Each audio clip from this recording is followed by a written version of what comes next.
নির্বাচন কমিশনের কাছে লিখিত অভিযোগ বিজেপির অভিযোগ লিখিত অভিযোগ জানিয়েছে বিজেপি। এমনটাই জানা যাচ্ছে নির্বাচন কমিশনের কাছে বাংলায় এসআইআর প্রক্রিয়ায় ব্যাপক অনিয়মের অভিযোগ।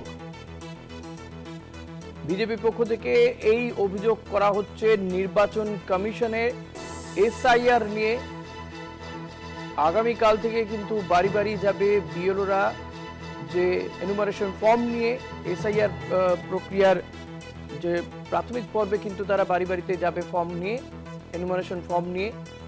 আর এরই মধ্যে বিজেপির পক্ষ থেকে অভিযোগ তোলা হচ্ছে নির্বাচন কমিশনের কাছে। তারা লিখিত অভিযোগ জমা করেছে বলে জানা যাচ্ছে। বাংলায় এসআইআর প্রক্রিয়ায় ব্যাপক অনিয়মের অভিযোগ করা হচ্ছে।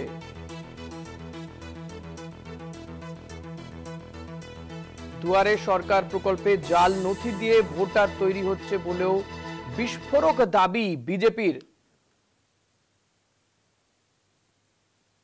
এসআইআর প্রক্রিয়ায় বাংলায় ব্যাপক অনিয়ম হচ্ছে বলে অভিযোগ করেছে বিজেপি। আর কি অভিযোগ করেছেন ডেপুটি এডিটর মৌপিয়া নন্দী রয়েছেন আমার সঙ্গে টেলিফোনে।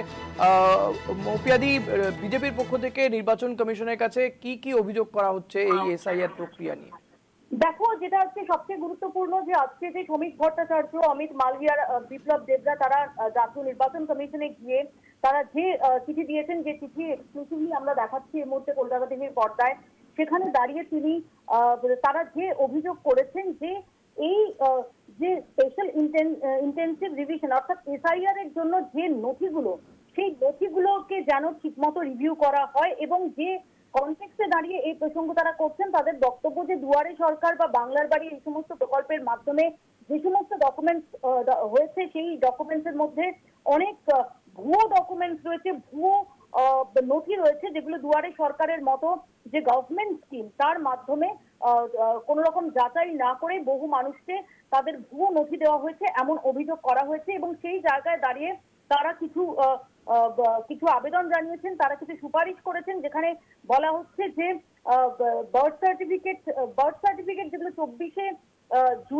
জুন 2025-এর পরে যেগুলো ইস্যু করা হয়েছে, সেই ইস্যুগুলো যেন এসআইআর পারপাসে অ্যাকসেপ্টেড না হয় এবং যদি একবারই যদি ভীষণভাবে প্রয়োজন হয় তাহলে এগুলো যেন একদম কেস বাই কেস ভেরিফিকেশন করা হয় এই বিএলওদের মারফত। শুধু তাই না, পার্মানেন্ট রেসিডেন্স সার্টিফিকেট নিয়েও তাদের নির্দিষ্ট কিছু বক্তব্য রয়েছে। ফরেস্ট সাইট সার্টিফিকেট, সেটা নিয়েও তাদের বক্তব্য রয়েছে যে 2 এপ্রিল 2025-এর পরে যে সমস্ত ইরেগুলার অ্যাপয়েন্টমেন্ট হয়েছে ফরেস্ট সেক্রেটারি হিসেবে, তাদের বক্তব্য যে manipulation in the issuance of forest site certificates has been rampant since the irregular appointment of officer as forest secretary on 2 April 2025 in violation of cadre rules। এবং সেক্ষেত্রেও তাদের বক্তব্য যে এই সার্টিফিকেট সেগুলো যেন খতিয়ে দেখা হয়। কাস্ট সার্টিফিকেটের ক্ষেত্রে বলা হচ্ছে যে ওবিসি সার্টিফিকেট, সেটা প্রচুর জালিয়াতি হয়েছে এমন অভিযোগ করা হয়েছে।